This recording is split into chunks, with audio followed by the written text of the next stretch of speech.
Bonjour à tous et à toutes, j'espère que vous allez extrêmement bien en ce vendredi 4 avril 2025. Écoutez, c'est pas le genre de vidéo que je fais normalement, mais avec ce qui se passe économiquement parlant, puis au niveau des marchés boursiers, ben, j'avais pas le choix de vous parler en fait là, aujourd'hui. Écoutez, 3 avril, donc hier, on a eu une journée assez négative, une journée dans le rouge carrément, là, qu'on appelle.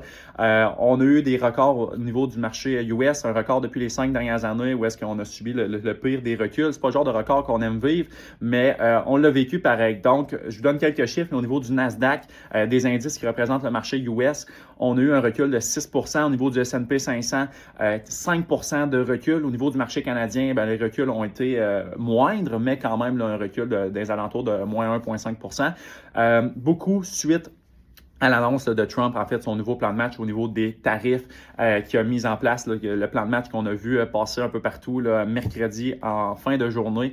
Donc, mercredi, aux alentours de 16h, 17h, Trump a mis en place là, son plan de match. Finalement, il l'a dévoilé publiquement, ce qui fait en sorte que, oui, le marché canadien, le marché mexicain, ben, n'en ont pas vraiment parlé dans ce plan de match-là, mais au niveau de tous les autres pays, beaucoup de pays, en fait, sont impactés là, au niveau des tarifs. Fait que ça fait en sorte que les investisseurs se posent beaucoup de questions en ce moment et voient beaucoup d'incertitudes sur les marchés, autant au niveau des compagnies américaines, compagnies canadiennes, compagnies mondiales, qu'est-ce qui va se passer, etc. Ce qui fait en sorte que le marché a subi une très grosse correction, en fait, là, hier. On s'attendait avec beaucoup de volatilité suite à l'arrivée de Trump. Donc, on la vit en ce moment en termes d'investissement. Quand on est investisseur, en fait, là, ça fait partie de la game carrément. Puis, j'aimerais ça vous partager, en fait, là, le concept de Big Picture. C'est ce que j'explique souvent à mes clients, c'est qu'on rentre en ce moment dans un horizon de temps de placement. Fait que pour certains, cet horizon-là, ben, c'est dire ça va être pour ma retraite dans 40 ans, d'autres, ça va être pour dans 10 ans, d'autres pour dans 5 ans. La big picture, c'est de voir ben, votre objectif est dans combien de temps? 10, 15, 20, 30 ans. Puis je compare toujours ça à un vol d'avion. On prend tous un vol d'avion quand on commence à investir. Mais ce vol-là, il est différent pour tout le monde. Il y en a que ça va durer 10 ans, il y en a d'autres, ça va durer 45 ans.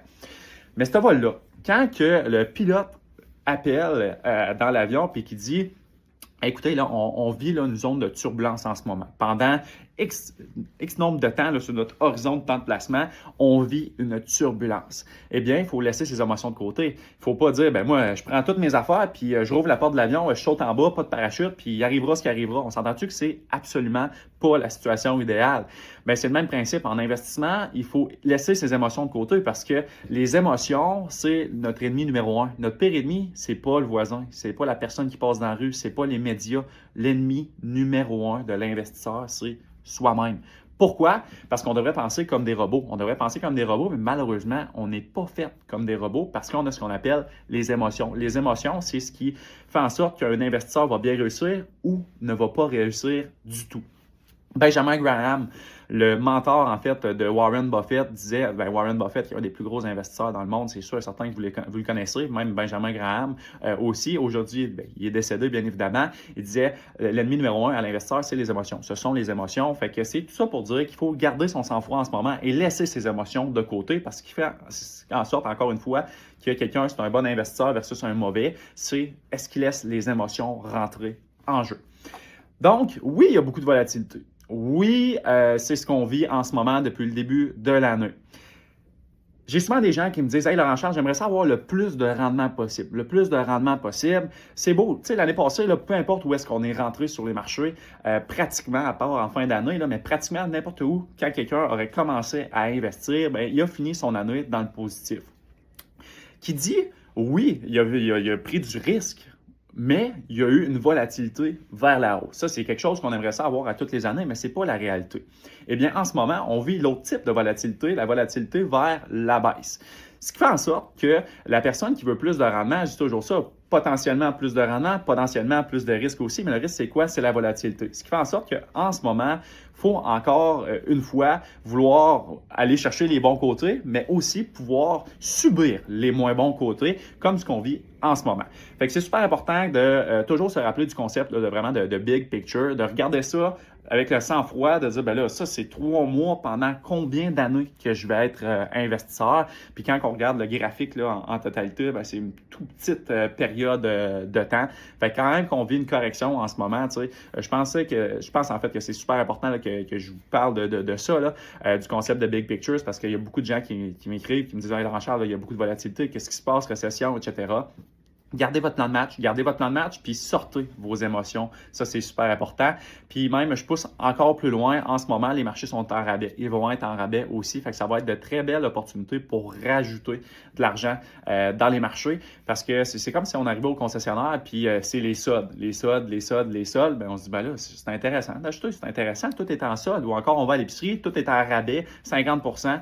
Peut-être pas ça qu'on vit en ce moment, mais je donne vraiment un exemple là, très près pour l'imager, en fait, la situation. Eh bien, il y a des soldes.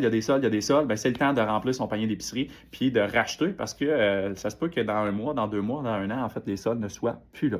Fait que ça fait en sorte que même en termes d'investisseurs, ben, il faut mettre ses émotions de côté, penser comme un robot puis dire, ben, les marchés ont descendu, c'est le temps de réenchérir. Donc, le concept de big picture, super important de toujours garder ça en tête. Les émotions, on laisse ça de côté, surtout en ce moment. Quand ça va bien, c'est le fun, les émotions, c'est de l'euphorie, c'est du bonheur et tout, mais quand ça va moins bien, c'est du stress, eh bien, on l'enlève ça.